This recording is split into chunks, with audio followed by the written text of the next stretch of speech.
Hello, everyone, and welcome back to another episode of Knockout Analysis presented by Cronio Media. I am your host, Ethan Chronister, your co host, Mr. Whit Barnes. We just got back. We just got back from our trip to Nashville, Tennessee to see our boys. We were thinking about maybe possibly filming an in person reaction to some of the things that happened at UFC. What was that, 323 that just happened? 322. But I wish you guys could have seen Witt's reaction in the bar in Nashville, Broadway, Penn's Mechanical Bar, whenever Carlos Prates knocked out Leon Edwards. He had that corner of the bar in shambles. When he What can I hits them, say? they don't fucking move. I'm just a CP enjoyer, man. He's a CP enjoyer for sure. Anyways, that'll move us on to the next one.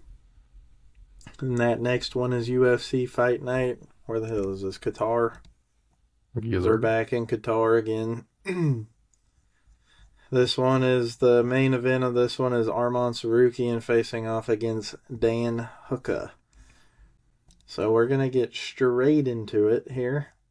And that'll lead us to the first fight, which is a heavyweight bout between Marek Bujlo and Denzel Freeman. This is a very interesting start to the card. Not very often do you get to start the cards off with heavyweights. I know for sure that Bujzilla is making his debut, I'm pretty sure, out of Poland. And Denzel Freeman, he also, I believe, is making his debut. So we have two heavyweight fighters making their debut. Denzel Freeman is definitely a wrestler. That's his background. And Bujalo is a grappler himself. So I tell you what we're going to see here, in my humble opinion.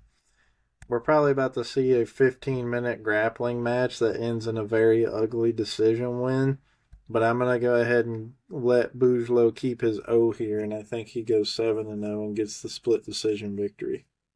Yeah, I mean, I'm fairly close to agreement with Kron. The line's kind of nuts considering there's not a lot to know about these guys right now. You know, Denzel Freeman has that loss in the PFL. He is the current LFA champion. Well, after this fight starts, he will obviously no longer be the LFA champion. And the UFC has just been signing heavyweights left and right. They're trying to get more talent in the division. Normally, a fight like this would be on the contender series, but they said fuck it and go out there and hurt each other bad. And I see this being a very low pace fight. I think Bujlo is going to have the advantage in the grappling, even though Denzel Freeman does have some acumen in that level. 100% finish rate for Bujlo. Never lost. Polish. Also closer to Asia than the United States. I think it's going to go to a decision, and I think that Bujlo is going to pull it out and ruin your parlay. Right off the bat, by the way, he's going to run your parlay. That'll bring us to the next fight. We have Narulo Aliyev out of Tajikistan facing off against Shaq Rock out of England. They call him Shim Rock, for that's his nickname. This is a very, very interesting matchup. I know I say that a lot, but this one is really interesting simply due to the fact that Shamrock has 11 finishes in his career and 12 wins, and 9 of them are by submission. So he's definitely looking to get to the ground here, where our friend Mr. Aliyev here, he is going to be a fighter that is more of a decision fighter. He's going to be a guy that throws a bunch of volume. He is currently 2-0 in the UFC. His fights, you can just look at his fights and tell that he's a majority, or he's a volume thrower. He fought 2023 and won by majority decision. And then he fought in 2025 earlier this year and won by unanimous. So he's looking to go out there do what he can out of Kaizen MMA to throw volume and win the fights by decision, where our friend Mr. Shim is out here looking to hurt people bad. I think it's a little bit of home field advantage for Aliyev. Give me Shamrock, though, to shock the world, and I think he gets a submission here and takes the O away from Aliyev. Hell yeah. I mean, yeah, Shamrock is pretty big out of England. I believe that he is a training partner of Paddy Pimblett, and That's my boy. he has a few regional titles.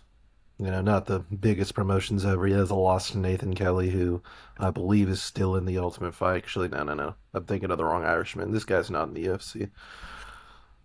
A lot of Irish dudes to go around in the Ultimate Fighting Championship, and one we will speak on later. Excuse me. Indeed. Aliyev, man, he has 2 wins in the UFC. You know, one I think is a little bit better than the other. You know, Rafael Alves is a decent fighter. He's no longer in the part of the promotion, but you know, I think he's a lot better than the UFC gave him credit for, and I think he should still be around. Dude went out there, he went to war, and he was a fun guy to watch. But you know, Nurul Aliyev, he knows how to win decisions, man. Joe Selecki's not a great fighter. He went out there and he did what he was supposed to do. You know, even despite his low finish rate.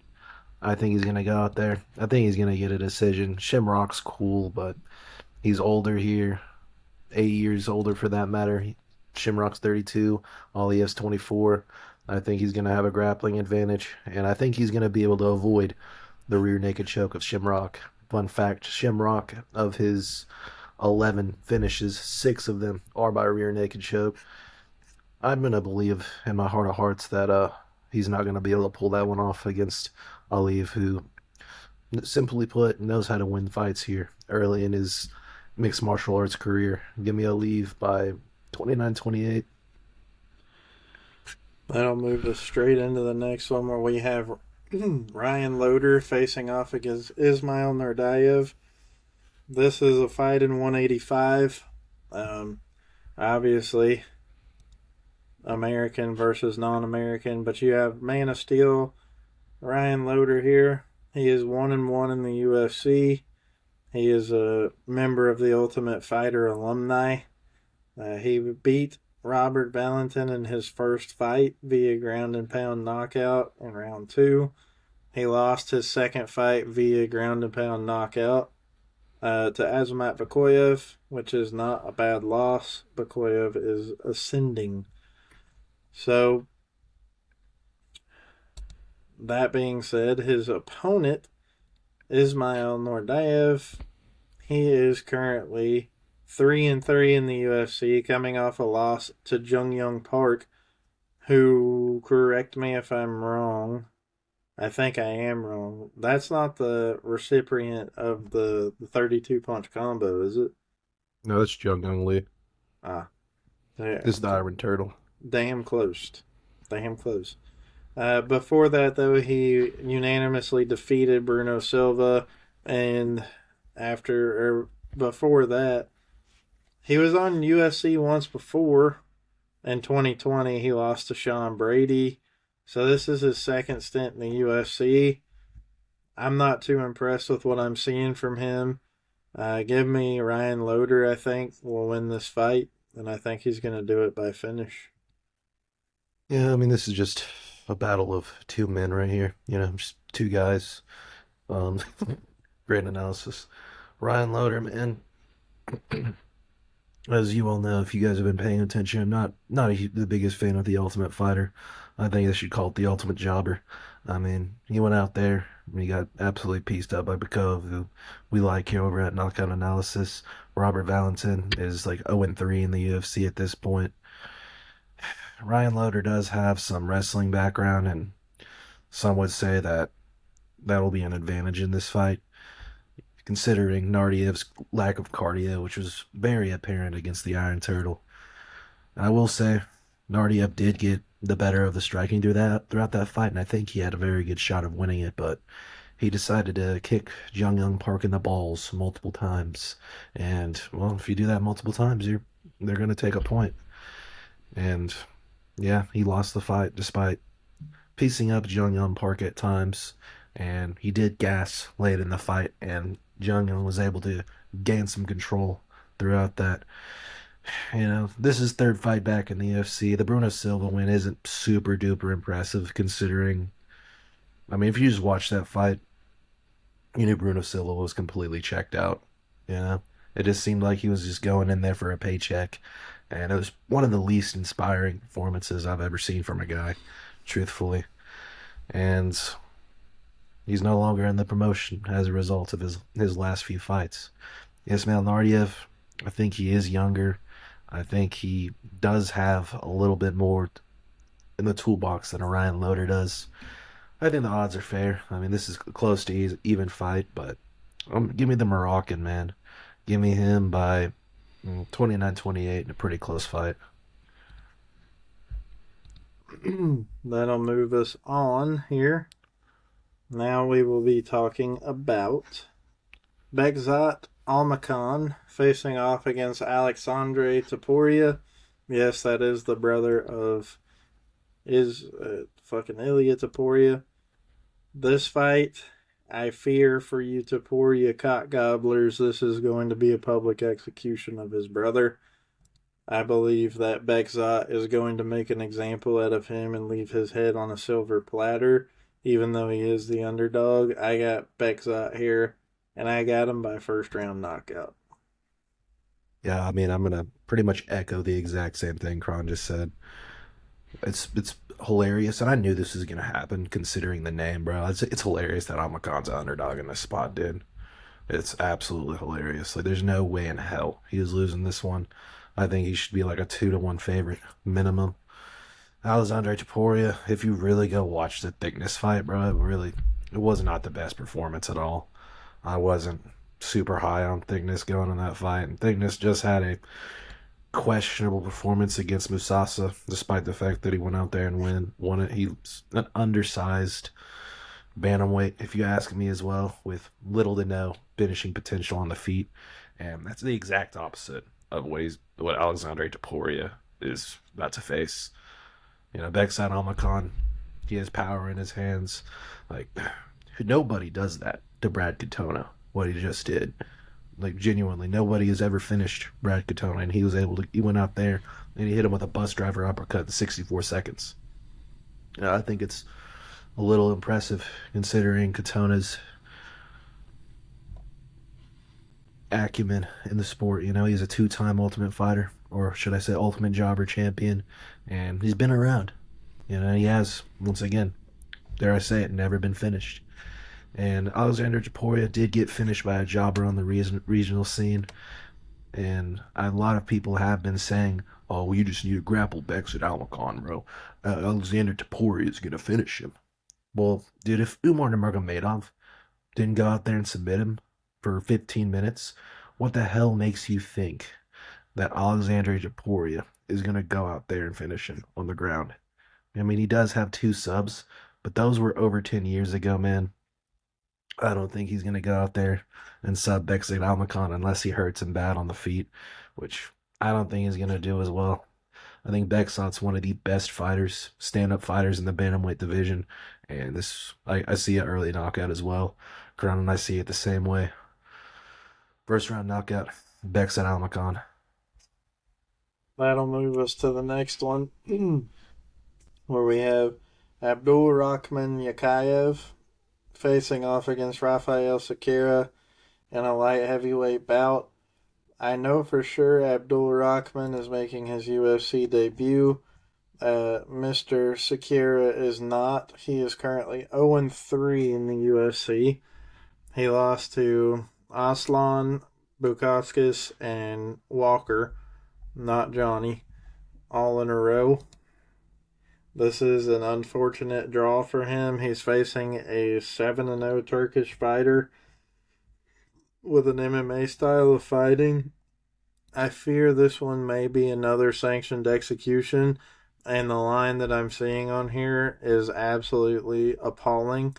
And I mean, I've just got to, it's so bad I've got to rock with it. Give me Abdul Rahman Yakayev by within the first 90 seconds knockout.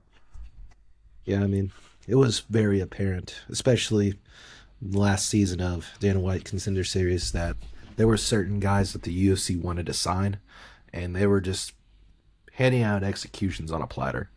And Rogman Yakayev's win over Malik Lorenz was an execution. Like, that was absolutely brutal. And this guy's young. He has power in his hands. And I think the sky's the limit for him, man.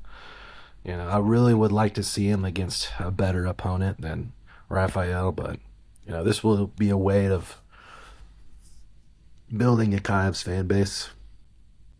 The UFC needs a Turkish fighter that is going to go out there and bang. At one point I thought that was going to be Ibo Aslan, but Magomed Ankalaev made him a low output striker, which is very unfortunate. Rafael Sequeira recently lost to Julius Walker, who I don't put a lot of merit into. I'm surprised Julius Walker wasn't able to get the finish.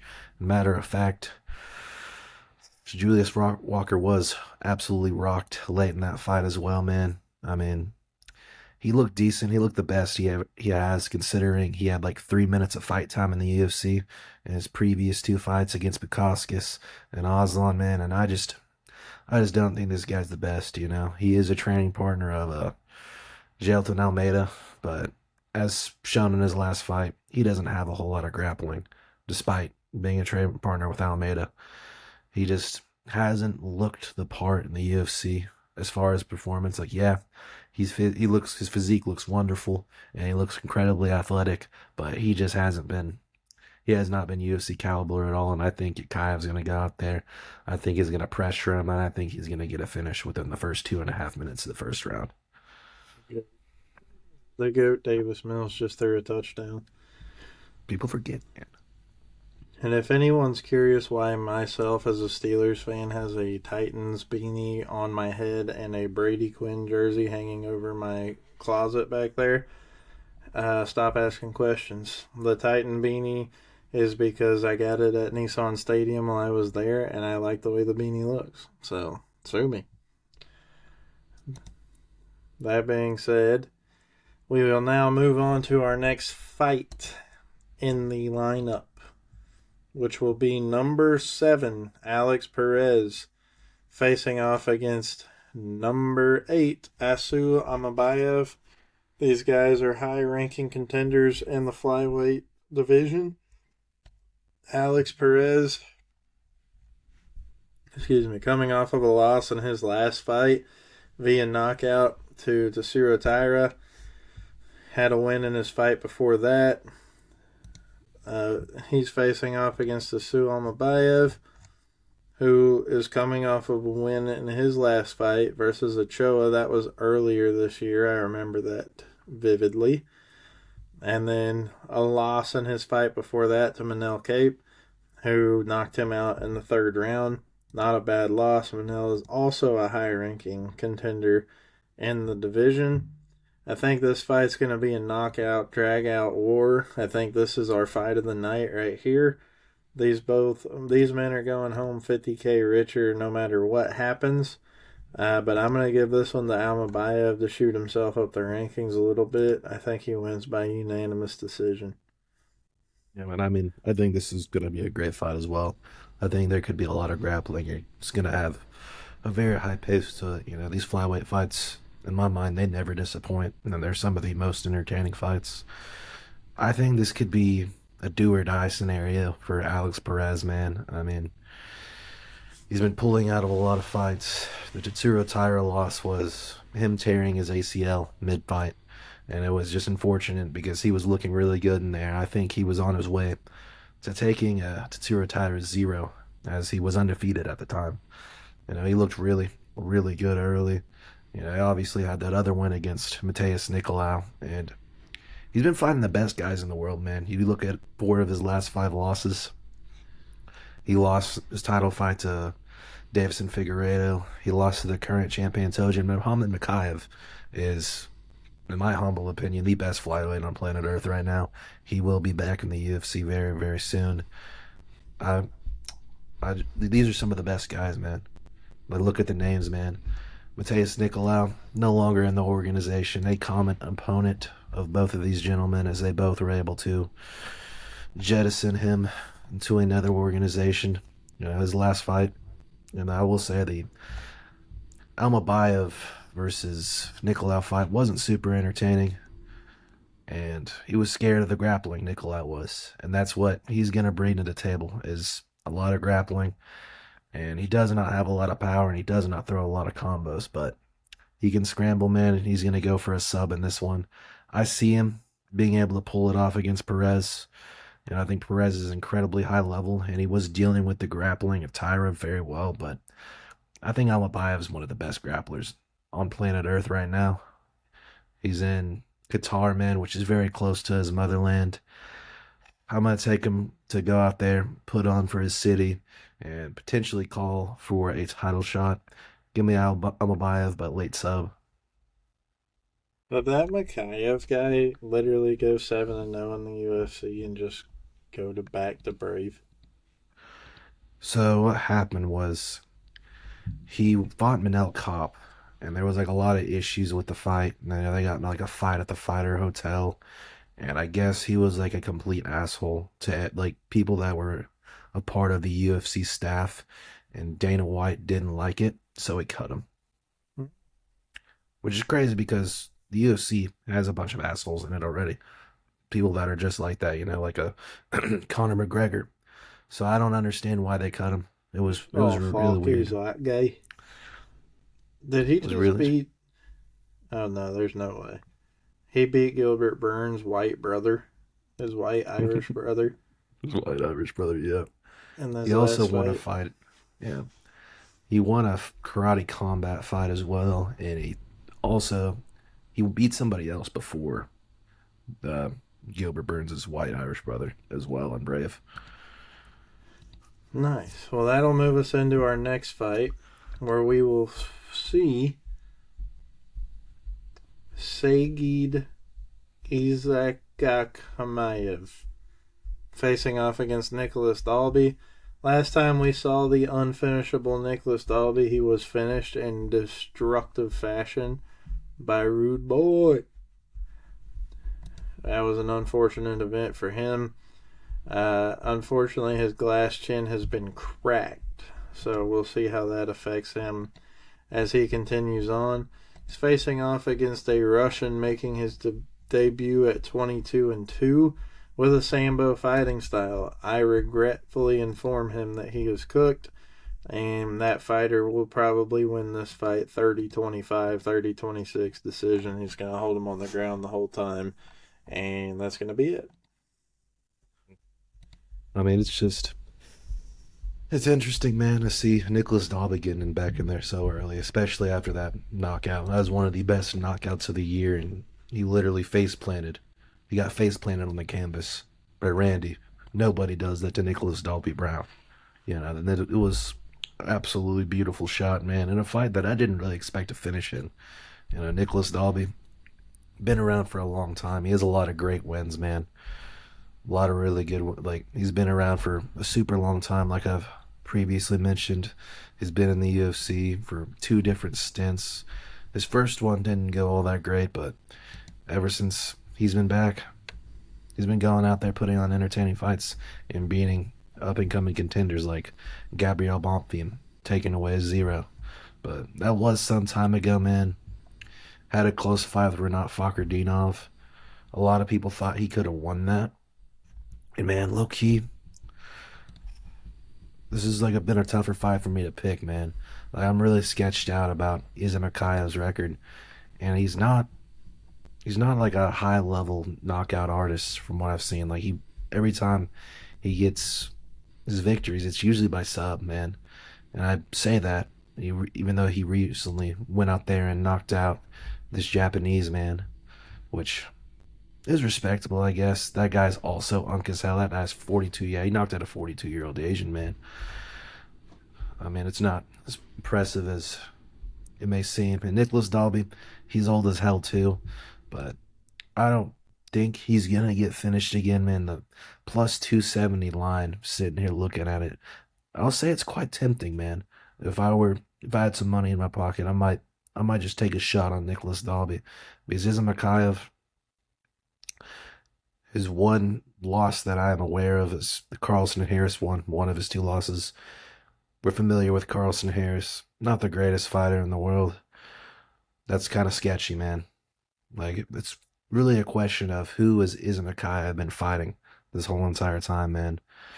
You know, he is young and he is trained at the Nurmagomedov martial arts school. I think there is some impressive feats to him, especially in his sambo. But man, I think Nicholas Dalby's good at defending takedowns. I think he's really good on the feet. I'm gonna take him to pull off the upset here, man. 29-28 split decision.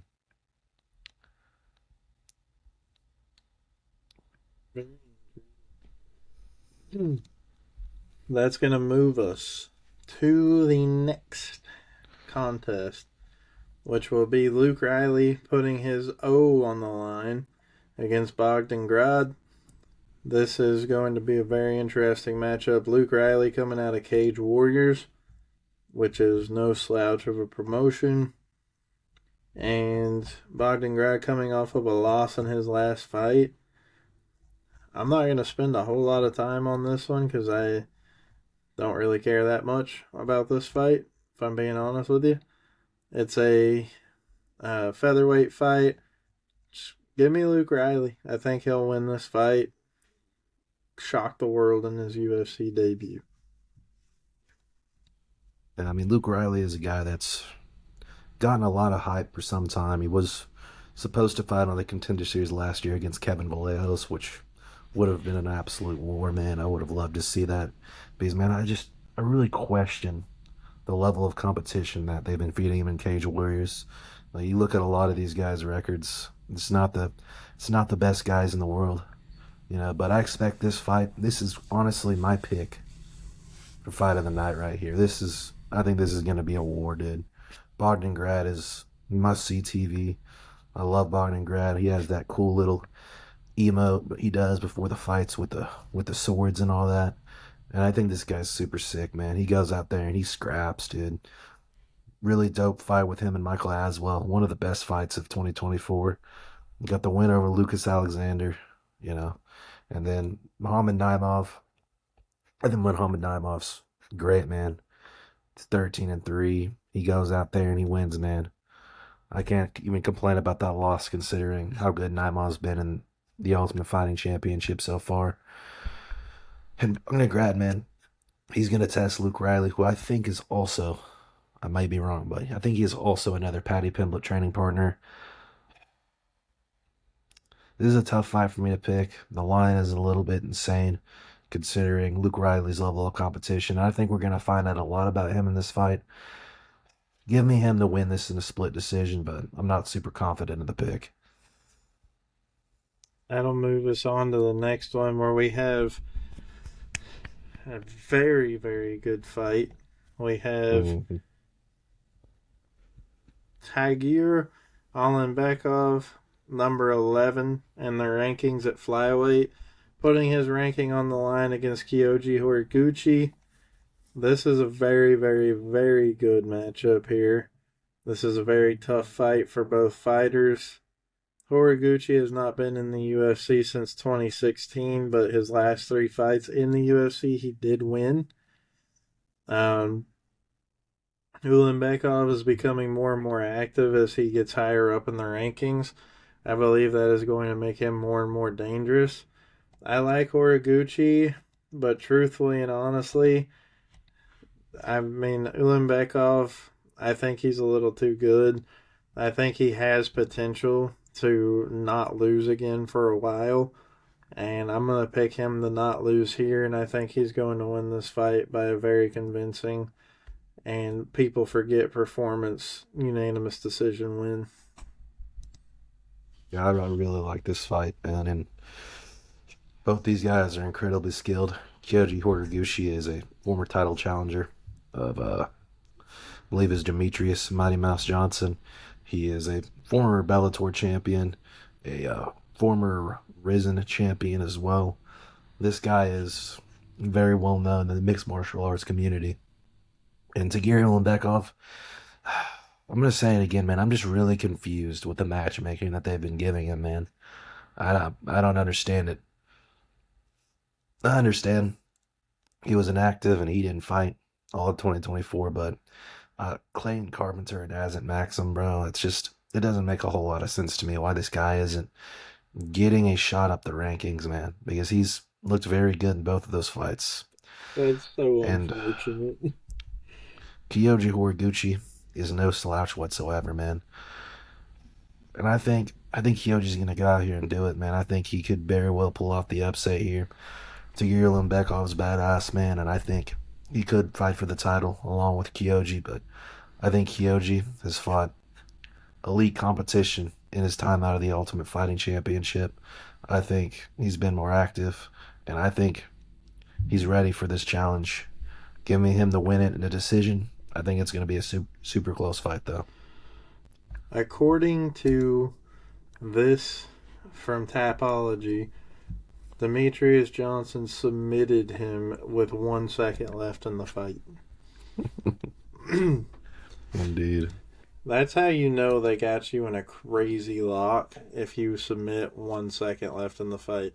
He did knock out or submit Manel Kate. Horiguchi did. Mhm. He did indeed do that.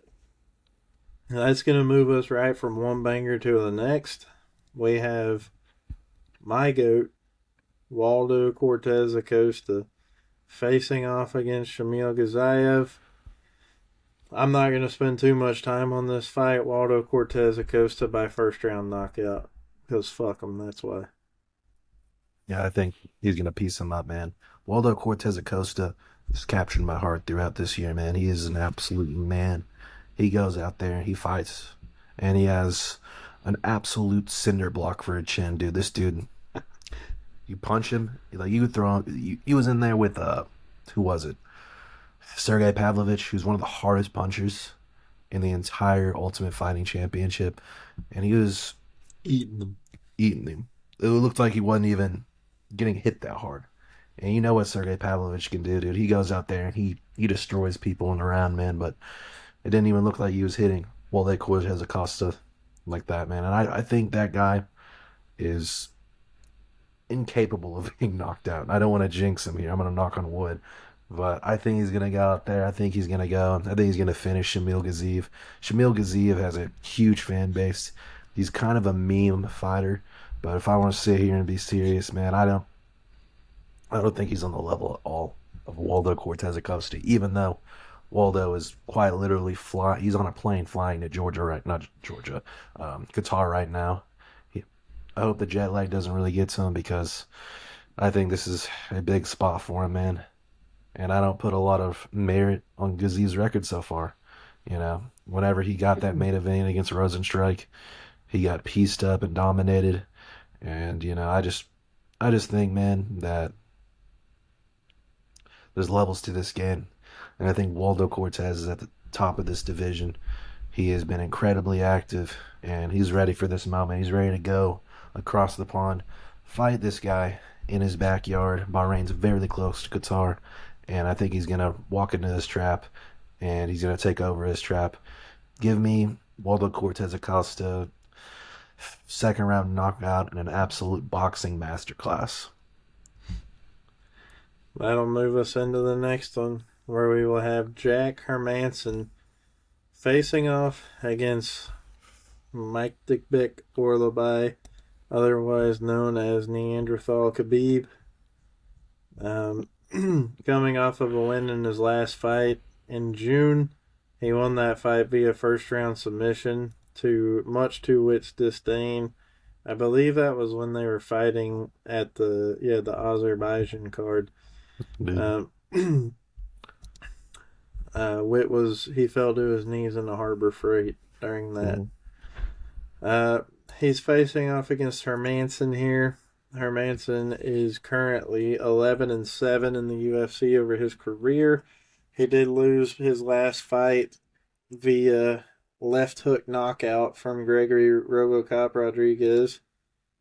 And that was that. So I think here this is going to be a very interesting decision here, but I think I'm going to take Orlaby to win by submission here, and I think he does it in round two. Neanderthal Khabib gets it done once more. Orlby is very skilled, and Dana was not happy at all about the weight miss in his last fight, and that's why he moved to welterweight. As far as why Jack Hermanson is moving down from 185 after that brutal knockout from Grady Rodriguez, it doesn't really make a whole lot of sense to me why he would move down in weight after that. He's not really going to have much an advantage as far as size in this fight, despite Orlby moving up from lightweight and Hermanson moving down from middleweight. I think he's a little bit past his time. I did pick him to beat Gregory Rodriguez, and that obviously did not happen as he got absolutely banged into the canvas by Miss Rodriguez with some super necessary follow-up punches.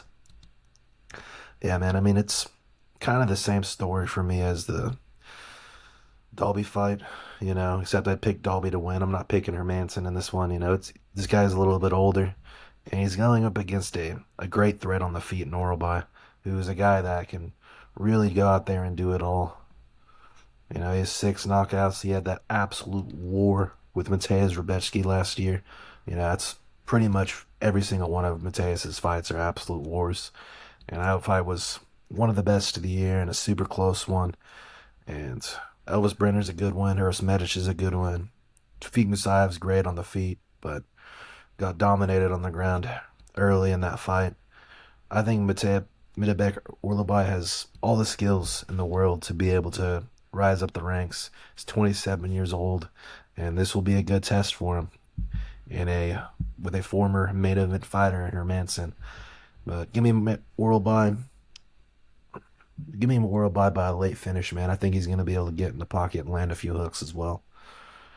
Third round. That'll move us to the next one, which is a light heavyweight bout that will concede. Oh, Lord, Witt's got the timeout. That'll have Volkan Ozdemir in it, facing off against Alonzo Menifield. This is a matchup that is fabled in the community of MMA. Ozdemir coming off of a loss in his last fight to Carlos Ulberg, which is not a bad loss at all. Carlos Ulberg is the real deal. We figured that out after his last win. Alonzo Menifield, built like an NFL linebacker, coming off of a win in his last fight against, I believe it was Omar Sy. He beat Walker in his last fight before that.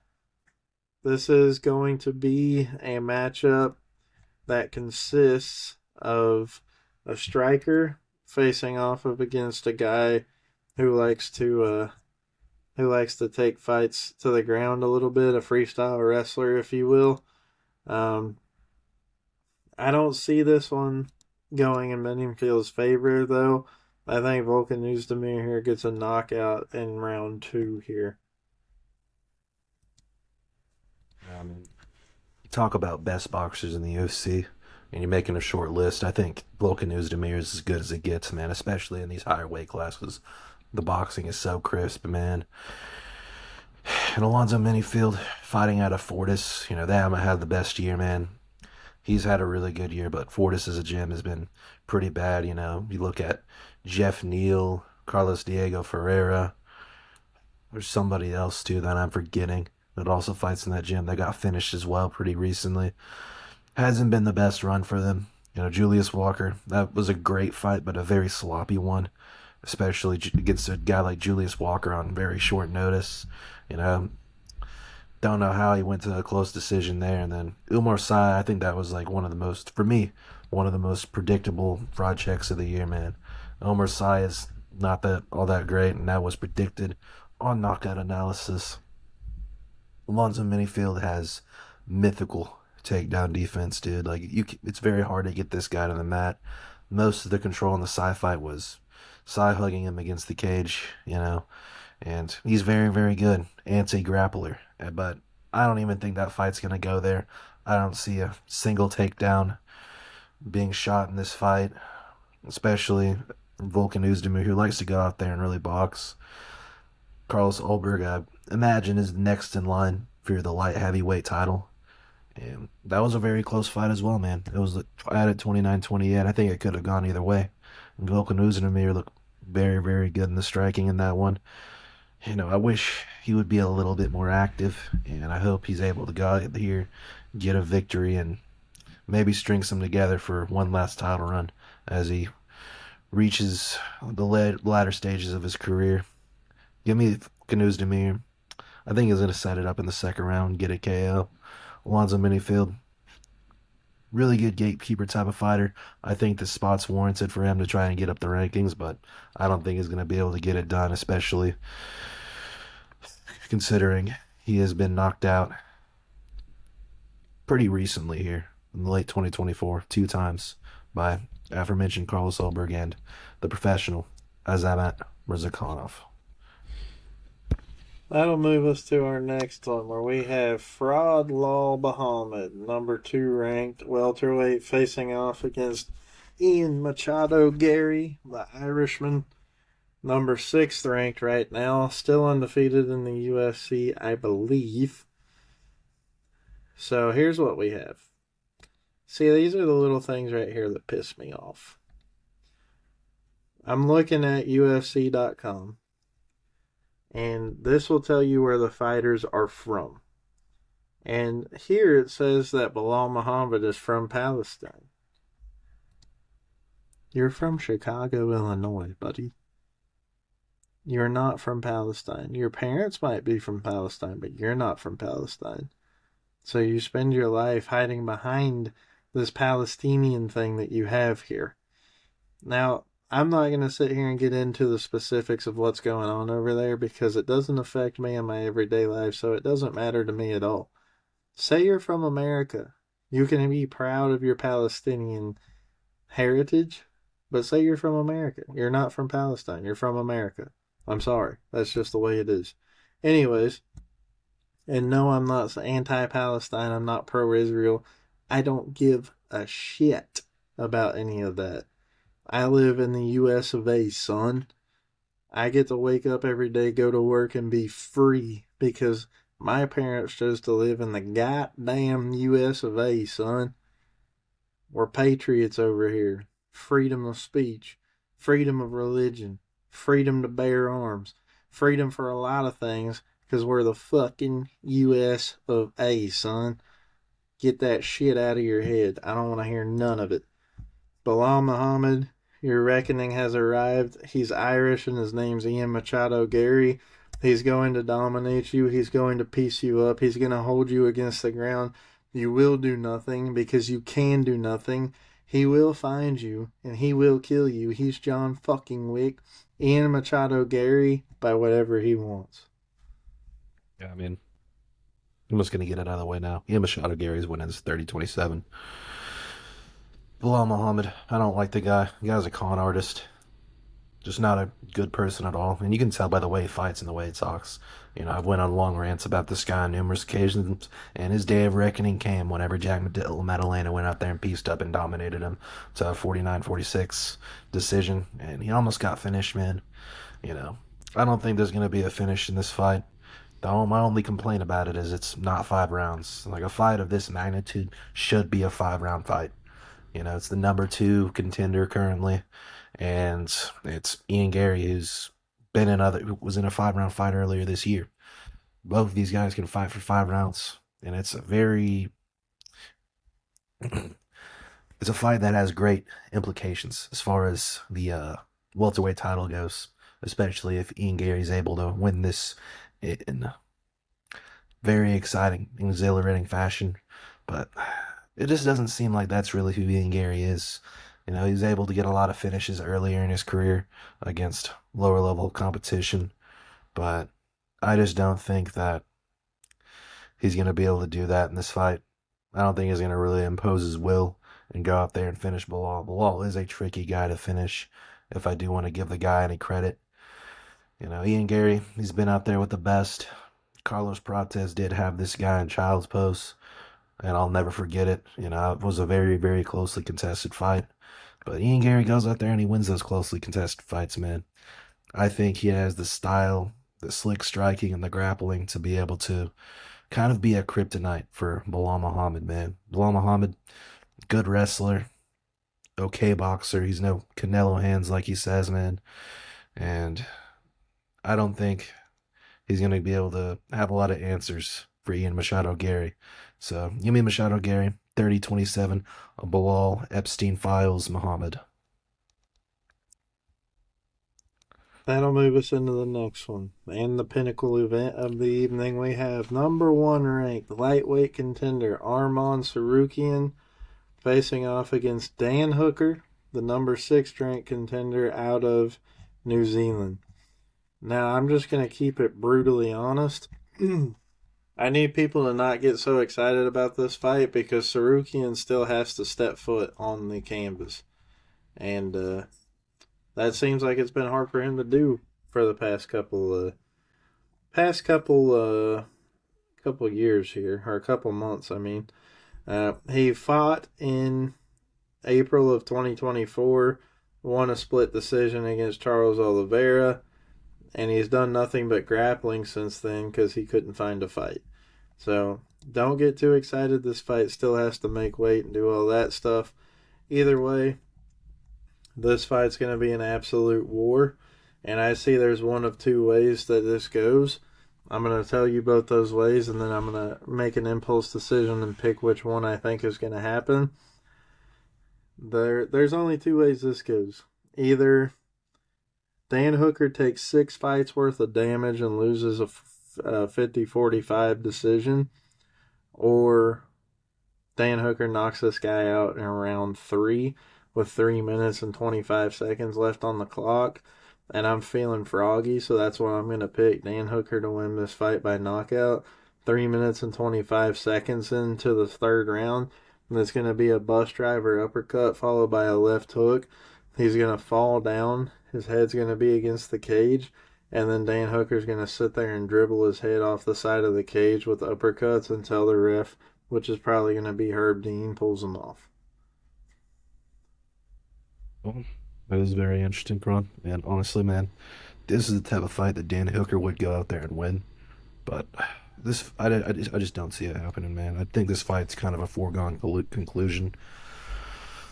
You know, and a lot of people have been making noise about the pullout of Arman Tsarukyan, and No kid. that is his only pullout in the Ultimate Fighting Championship. All of his other canceled fights were not on his merit.